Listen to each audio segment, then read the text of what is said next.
Welcome, race fans, to Moose Racing's From the Garage. This is our first episode. I'm Josh. This is Moose Racing's Pro Support, Carl. We're going to be here for the next 20 minutes or so. We're going to run you through some things, give you some news that we know about going on in the racing world. We're also going to bring you an interview later on with one of our sponsored riders, as well as some product information and a chance for you to win something. So let's get started. Let's talk about the state of racing right now. The COVID-19 thing has really turned the whole world upside down, and especially the racing world. We got to shut down on every series that we're involved in, and we want to talk about what we know that maybe you're not aware of. So, and some insight that Carl here gets from the teams and the riders specifically. So, what have you heard as far as the teams and how they're preparing for when the racing season starts back up? So, Josh, the teams have still been preparing because they got to be ready at a moment's notice to go. The guys have still been training. They've been riding. They're on call as to when it's going to resume. Mm-hmm. Have you talked to any of the riders? Like, what are they doing to keep prepared for when the season does pick up? So I think for the riders at this point, it's really hard to keep motivated because there's no end goal in sight. Like, there has been no actual date set as to when Supercross will resume, as to racing in general is going to come back. And on that note, some of the riders have left the country and gone back overseas, so they'll have to get back here in time for when they start racing. Mm-hmm. But yeah, most of the series haven't come out with a revised schedule. I think the GNCC actually did today. So if we take a look at that, they're going to try to pick up on the 16th and 17th of May, and they're going to start back where they left off in the third round where we were at down in Georgia. That's probably a smart move. They're already set up for it. And then they got 4 to be announced, one set up somewhere in South Carolina. I don't know, that could be Camp Coker or somewhere else possibly. Have you heard anything? Yeah, so for sure next weekend it seems to be on. They've got clearance from the state to race. It'll be the same venue as where the last round was kept, was Azonia Pass. As far as I know, everybody's ready to go. There's 1 or 2 guys that need to travel. Like I know Ricky Russell, for instance, he went home to Washington, and he's going to have to get back to, get on a plane and actually fly to get to the race. And then it looks like it looks like they've kept the second half of the season pretty much intact, but they added another round after Ironman, possibly. It says to be announced going into November. So they're shooting to get 13 rounds in still, which is good because it's normally a 14-round season, correct? Yeah, this is going to be a strange year as far as that goes because they're obviously trying to make up rounds that's lost and time that's lost. It's going to run over the normal schedule, and I've even heard that they may race throughout the summer and where they normally had a summer break. Okay. Let's take a look at the standings right now. At least let's switch over to the Work Series, which is more on the West Coast, but we've got some riders over there. Let's take a look at those. So if you look in the Pro Motorcycles side of the Work Series, we got Zach Bell riding in 12th. He had a DNF in the first round, and then I believe he finished up with a 4th. But he got 3rd overall last year in this series, so he's definitely a contender, correct? Yeah, Zach's the guy with the target on his back. He's won the first few rounds this year. He had a DNF, so that's why he's sitting back in the points. But Zach's the fast guy at this point. Who knows what happened in this off time? The other guys had a chance to catch up. But I think going forward, that Zach's mindset's pretty good as to carrying that momentum to the next round. And right now, that Chaparral Precision Concept Kawasaki team, that's a factory Kawasaki team, correct? It's a Team Greenback team, and yes, they get factory support. So they've got the right equipment, and the team owner, Robbie Bell, is really good with getting the right products and the right bike setup for his guys. All right, cool. Let's kick it back over to GNCC and stick with the bikes. And right there you see Ricky Russell in third. He's our guy riding for Team Coastal this year after being with Ampro Yamaha last year. What do you think about Ricky's shot this year? He seems to be pretty consistent since coming from an injury early last season. Right. So he's still on a comeback trail to get back to his original speed. Last year, just before he actually got injured, he was the one guy that could run with Caleb and Thad. So, I think in the next couple of rounds, he's going to be the guy to try and catch. Those guys have all been training hard, but I know Ricky for sure has been putting in the time and effort and learning a new bike. Coming back from an injury, he's still on a up scale, like trying to get back to where he was. All right, let's go over to the quads. Let's take a look at those guys. This is where we have a lot of representation. You see those four guys bunched up behind, perennial winner Walker Fowler. You got Richardson, McClure, Borish, and Brycen Neal, and then even down in ninth, Adam McGill. At any time, he's got a shot at the podium too. So what do we like about these guys this season? So Cole has been pretty consistent this year and fast. I mean, he's led a few rounds, led a bunch of laps, and then, towards the end of the race, he's got to give it up to Walker. But Bryson's probably the fast guy with the towing to Walker at this point. I know Bryson's got a point to prove. He's total privateer this year, so he has no backup from any teams. And he's doing it on his own dollar. So he's keen to get back out there and race. And let's talk a little bit about Jared McClure, the sneaky snake. He last year he came out of the gate really slow, but he picked it up, after about 4 or 5 rounds, and he was pretty consistent towards the end of the season. And this season he looks to be battling for the front as well. Jared, you can never discount him. He's Sly Fox, and he's been around a long time, so he knows all the rounds that they've been to. He knows the terrain. He's been injured too, so he's coming back from an injury and trying to get back into racing shape. So yeah, going forward, he's going to be a hard guy to beat, as well as Chris Borich. I mean, Borich is one of the oldest guys around. He's super experienced, and at any given day, he can run up front. In fact, Borich got a podium in the last round at third. Brycen got a second, his second of the season so far. So, yeah, that ATV class is definitely a really competitive class. They're bunched up behind Walker. Somebody's gonna chase him down one of these days. I mean, he's good, but one of those guys has potential to chase him down, don't you think? It's going to take someone to get up front and then run with him for a while. And if Walker has the slightest problem, there's going to be any one of 5 guys that can get on the podium or, on the top box. And Adam is one of those. He's been around so long, and he just got to get up the right side of the bed and realize, man, he can do this, and he's going to be back up there. Mm-hmm. Well, one of those guys that's got that potential is going to be joining us next after this break. Brycen Neal is going to be on here. We're going to have a little chat with him and see what he's been up to during this shutdown. So stay tuned after this commercial.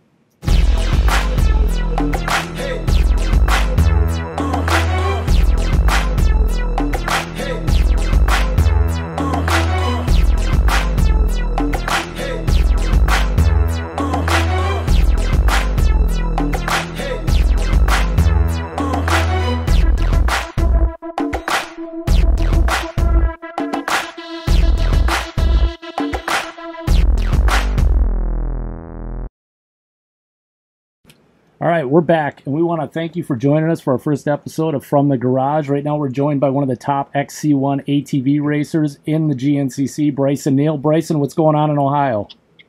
Another day. Just trying to stay healthy and keep working out, and actually got some sunshine today for once. No rain, so pretty good day. That's cool.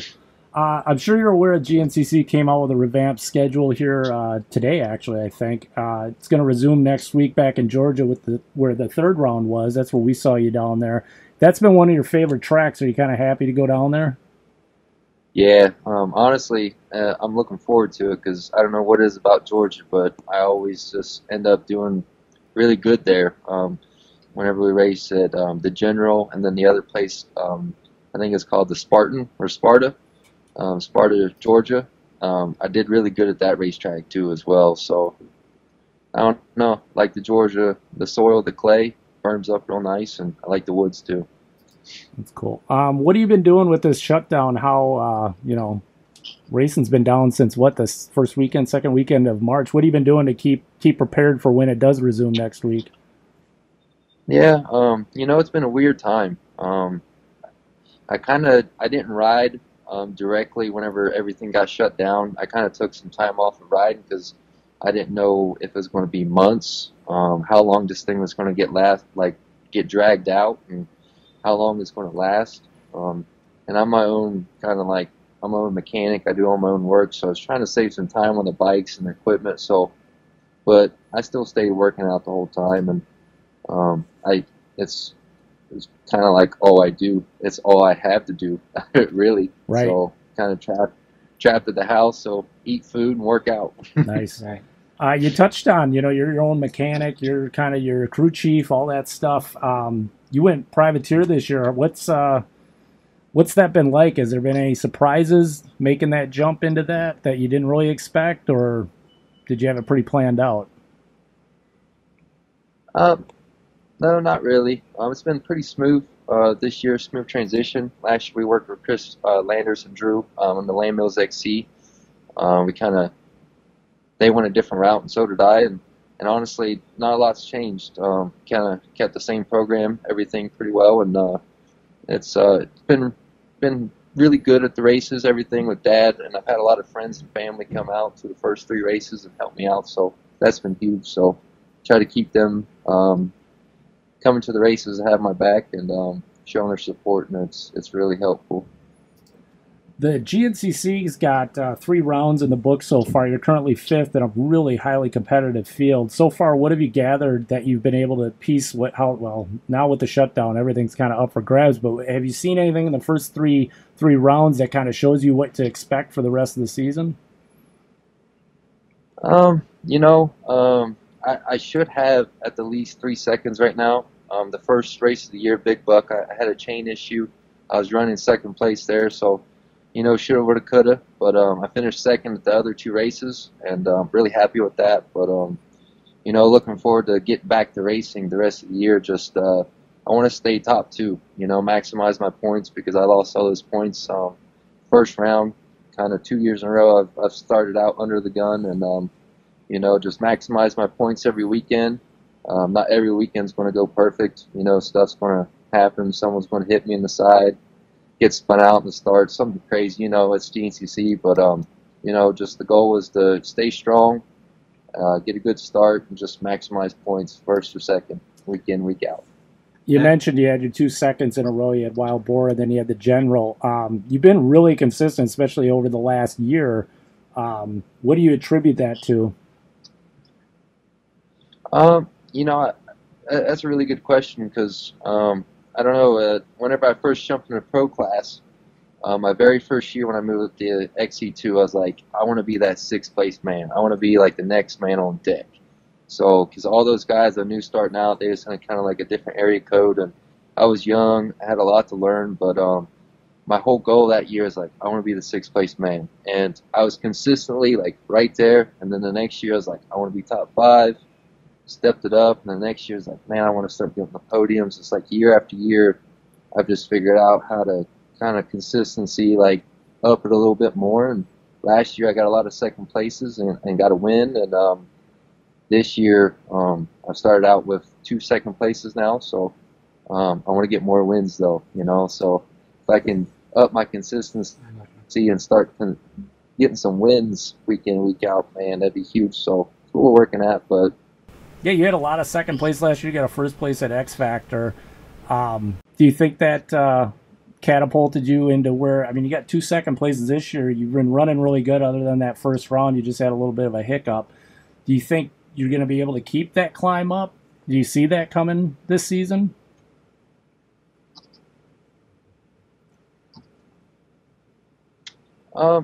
Yeah, I got really good backing. I got good equipment. I got good people around me, good sponsors, good support. I got my head on straight. So just try to keep everything going forward. and keep the machine well oiled and make it to the finish line week in, week out. I really feel like I got something special and something to prove, and I really think I can stay top 2 pretty consistently. Hopefully, the rest of the year. That's the plan. That'd be great. We'd love to see it. One last question before we get you out of here. When you got headphones on, what are you listening to?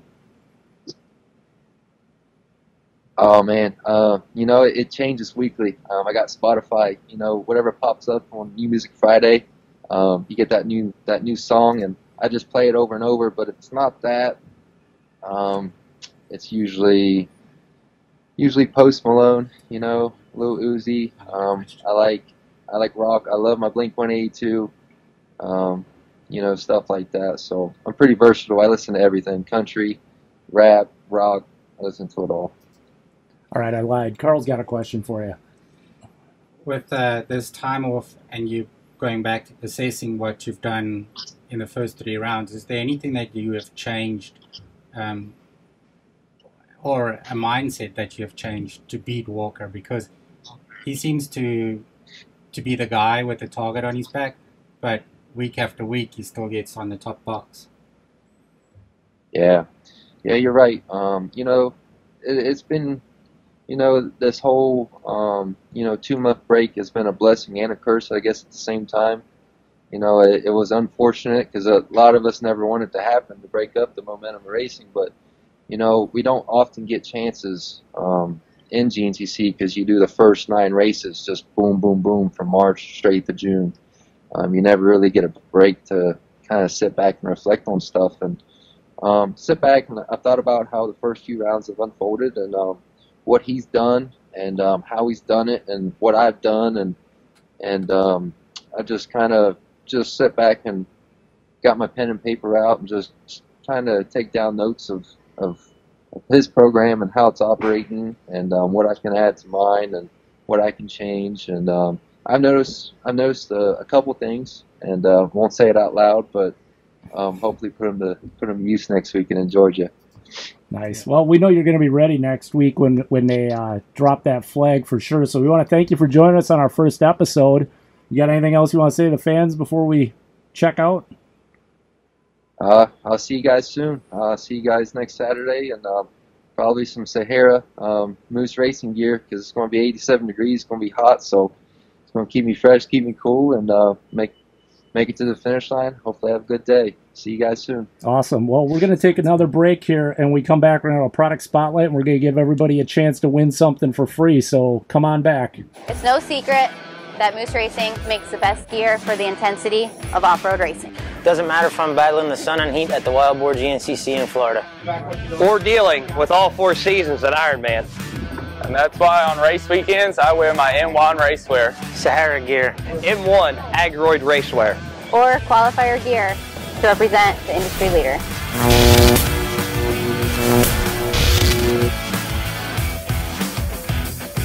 We're back on Moose Racing's From the Garage. In this segment, we're going to talk about one of the products that Moose recently released. It's an FI Agroid helmet. It's an entry-level helmet, but it's loaded with features that Carl knows a lot about. He's going to walk you through it, and he's going to tell you about all the things that are in this helmet for a really good price.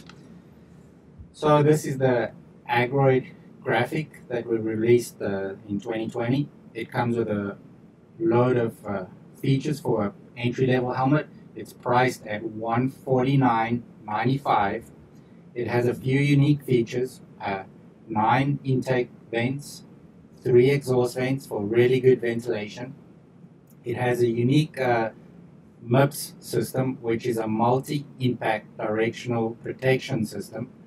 It has a EPS liner, which is removable and moist wicking. You can take it out and wash it. It also has a few different features when you can get a different size cheek pads to customize your fit. It has a unique friction-resistant visor system, so you can set it lower for riding in the woods if you need more shade. You can set it up for more vision.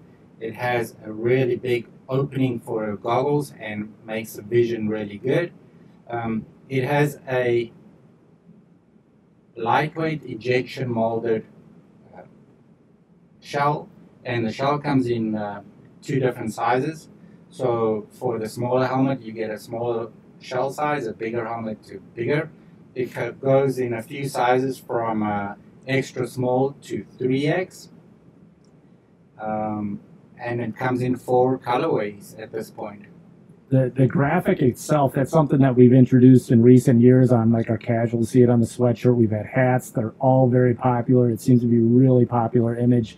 We put it out on some gear last year on the M1 chassis. This year it's on its own chassis, which has gotten great reviews. So I think you're going to see a lot of these helmets at the GNCC and Work Series and even like hair scrambles and things like that in the coming months, because it's really popular. And this helmet in particular, I carried it in here. It's really light. I'm actually surprised how light it is for an entry-level helmet. Sometimes they get pretty heavy, and especially for like younger riders, they look like bobbleheads if they're wearing it. Right.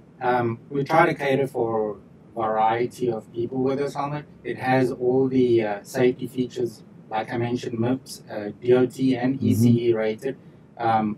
So hopefully some racers will wear it, and the Sunday rider, it'll cater for a variety of different people. Definitely. So here's the cool thing. You guys are going to get a chance to win one of these. All you have to do is tag 2 friends in the comments underneath this video and share it out. And we'll pick a winner from those.